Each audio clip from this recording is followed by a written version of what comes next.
Alors, le moment que vous attendiez tous, le moment pilule blanche. Oh, la pilule blanche, eh oui, dans ce monde catastrophique, il y a des bonnes nouvelles.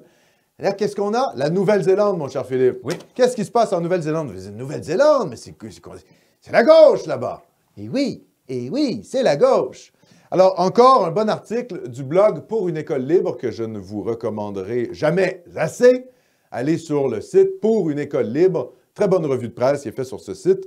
Je le consulte régulièrement, presque quotidiennement. Je le consulte très souvent. Alors, le lundi 17 mai, le gouvernement travailliste de gauche néo-zélandais a annoncé qu'il resserrait l'accès à ceux qui espèrent immigrer ou travailler dans le pays, en particulier ceux qu'il qualifie de travailleurs peu qualifiés, entre guillemets, et à bas salaire. Il a annoncé simultanément de nouvelles mesures pour attirer les investisseurs riches. Lorsque nos frontières rouvriront, nous ne pourrons pas nous permettre de simplement ouvrir le robinet de l'immigration en utilisant les critères précédents, a déclaré le ministre du Tourisme, Stuart Nash, dans un discours lundi soir. Lundi, Ardern, qui est la première ministre, a déclaré que le gouvernement se servait de la pandémie COVID-19 pour réévaluer différentes politiques comme celle de l'immigration. Elle n'a pas voulu aborder le nombre de personnes concernées par les changements envisagés, affirmant qu'il fallait privilégier les résultats pour la Nouvelle-Zélande et non des chiffres bruts. Donc, c'est quand même de la gauche modérée. Non, on ne parlera pas de chiffres. Oui, mais écoutez la suite.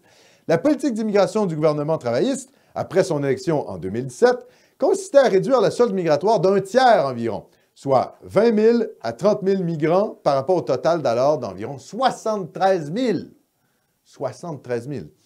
Le gouvernement de gauche d'Ardenne avait adopté des lois en 2018 pour interdire à de nombreux étrangers non résidents d'acheter des maisons existantes en Nouvelle-Zélande dans le cadre d'efforts visant à contenir l'augmentation des prix de logement et à réduire le grand nombre de sans-abri. Vous voyez? Donc, qu'est-ce qui est en train de se passer en Nouvelle-Zélande? Est-ce qu'on peut croire qu'il y a un tournant où elle prend finalement les idées de la gauche danoise?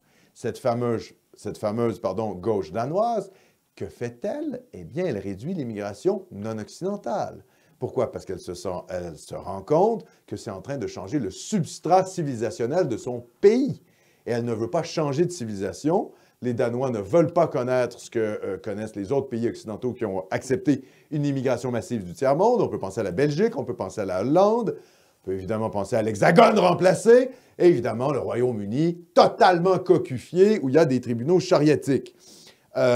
Donc ça, c'est intéressant parce que ça voit que même les gauchistes en Nouvelle-Zélande, les gauchistes, rappelez-vous l'appel à la prière en Nouvelle-Zélande, c'était hallucinant quoi, ce qu'on a vu en Nouvelle-Zélande. C'était vraiment islamo-remplacé. Même ceux-là sont en train de se dire « Ouais, il y a quand même un problème. » Alors, évidemment, ils ne passent pas par une lutte, comment je dirais, identitaire. Ils passent par un refus sur le plan économique. En disant, on ne veut pas faire venir des salaires à bas coût, et puis on ne veut pas non plus que ça fasse augmenter le prix du loyer. Donc, ils passent par l'économique pour finalement réduire l'immigration et mieux cibler l'immigration.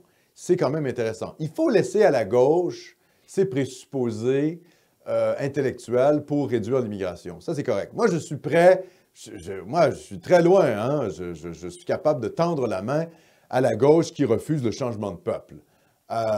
Et pour ça, il faut donner crédit à la gauche, certainement danoise. Là, c'est encore plus clair au Danemark. Et là, il semble que la gauche en Nouvelle-Zélande au pouvoir semble aller dans le bon sens. Donc, c'est pour vous dire que les choses peuvent changer quand même. Donc, c'est encourageant de se dire qu'il y a quand même une guerre à l'interne. Qu'est-ce que ça veut dire aussi? Ça veut dire que la Nouvelle-Zélande, à la gauche, le Parti travailliste au pouvoir, regarde les sondages et se dit, OK, en fait, la question de l'immigration est un sujet qui est porteur. Et donc, il faut donner crédit aux angoisses des gens sur l'immigration pour rester au pouvoir. Donc, vous voyez, faire pression, mener une guerre culturelle pour la réduction de l'immigration, ça fait aussi que les partis de gauche doivent aussi s'adapter. C'est pour ça que c'est important de faire ce qu'on fait, le travail qu'on fait, c'est-à-dire de mener un combat culturel, évidemment, par la bande, par Internet, mais ça demeure important pour changer l'ambiance sociale. Hein, s'il y avait 10 Nomos TV au Québec qui parlaient de changement de peuple et du grand remplacement et du danger que représente la marginalisation des Canadiens français, et qu'on faisait des milliers et des milliers et des milliers. Bon, on fait déjà à peu près 10 000 vues à chaque direct, des fois plus, 17 000, 11 000, on sait très bien ce qu'on fait. Voilà, il faudrait que ça soit 10 fois plus. Là, je vous garantis, même les partis de gauche sentiraient que ça chauffe pour leurs fesses et changeraient leur position. C'est pour ça qu'il faut diffuser Nomos TV, c'est pour ça qu'il faut l'encourager, notamment dans la francophonie. Alors, c'est pour vous dire ça. Voilà, donc petite pilule blanche, la Nouvelle-Zélande de gauche est en train de changer sur ce sujet-là. Ça veut donc dire que c'est possible chez nous aussi.